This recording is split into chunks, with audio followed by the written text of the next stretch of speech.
warahmatullahi wabarakatuh. Perkenalkan, nama saya Reda M. Wading Budia dari Prodi Pendidikan Geografi.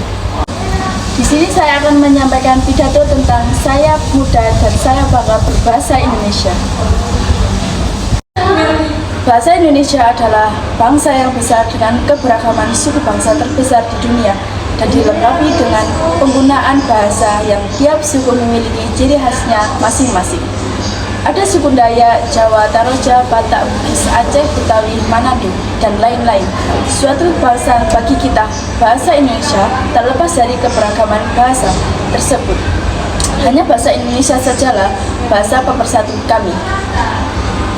Sumpah Pemuda yang dicetuskan pada tanggal 28 Oktober 1928 merupakan tonggak penanda bahwa bahasa Indonesia adalah bahasa nasional sebagai bahasa nasional.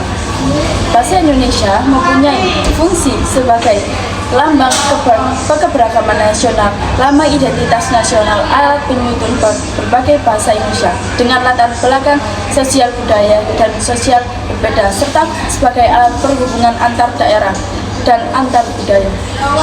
Pada tahun 1945 ini, bahasa Indonesia memproklamasikan kemerdekaannya sebagai Indonesia memperoleh kedudukan yang lebih pasti, yaitu bahasa resmi dan bahasa negara.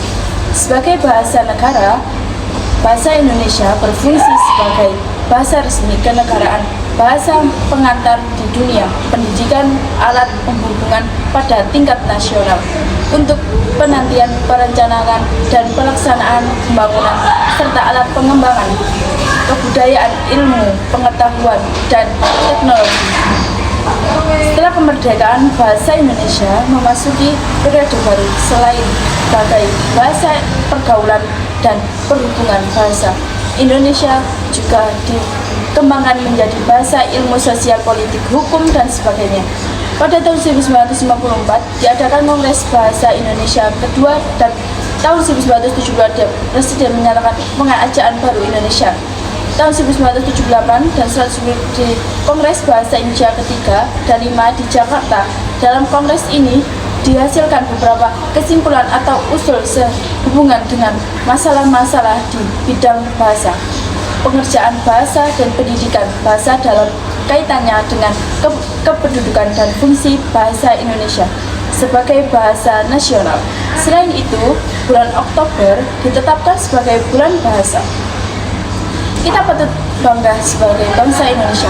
Mengapa? Karena bahasa Indonesia mengatur luar biasa mata dunia, di antaranya sebagai bahasa Indonesia.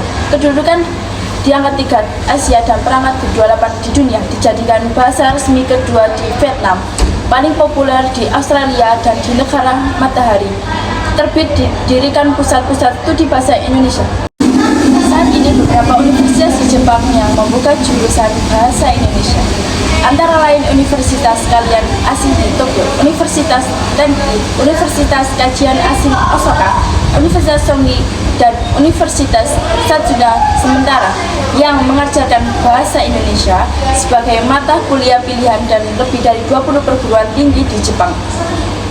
Di balik rasa bangga itu, ada masalah yang dihadapi bahasa Indonesia saat ini, yaitu maraknya penggunaan bahasa asing di negara ini yang menyebabkan bahasa Indonesia disampingkan oleh masyarakat Indonesia.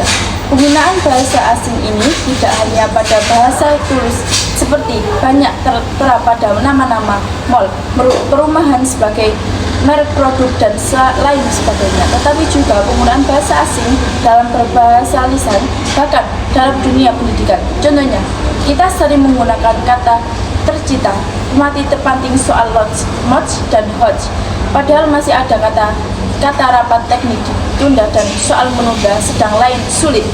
Untuk mengatasi masalah di atas, bahasa Indonesia wajib digunakan sebagai bahasa pengantar dalam dunia pendidikan. Sekolah sebagai lembaga pendidikan resmi merupakan basis pembinaan bahasa Indonesia. Yang paling baik, bahasa Indonesia akan berbina dengan baik apabila sejak dini anak-anak yang sedang menuntut ilmu ditali dengan inovasi dan menggunakan bahasa Indonesia. Hal ini paling agar anak-anak yang lahir di Indonesia mencintai dan memahami kebangsaannya melalui bahasa Indonesia. Pemuda bangsa Indonesia harus mampu melestarikan bahasa Indonesia di tengah-tengah keturunan modernisasi, sehingga dapat mempertahankan jati diri bahasanya sebagai pemilik bahasa yang beradab dan berbudaya. Selain itu, Badan Pengembangan dan Pembinaan Bahasa sebagai pihak yang bertanggung jawab akan kemerdekaan bahasa Indonesia harus selalu melakukan pengembangan terhadap perkembangan bahasa.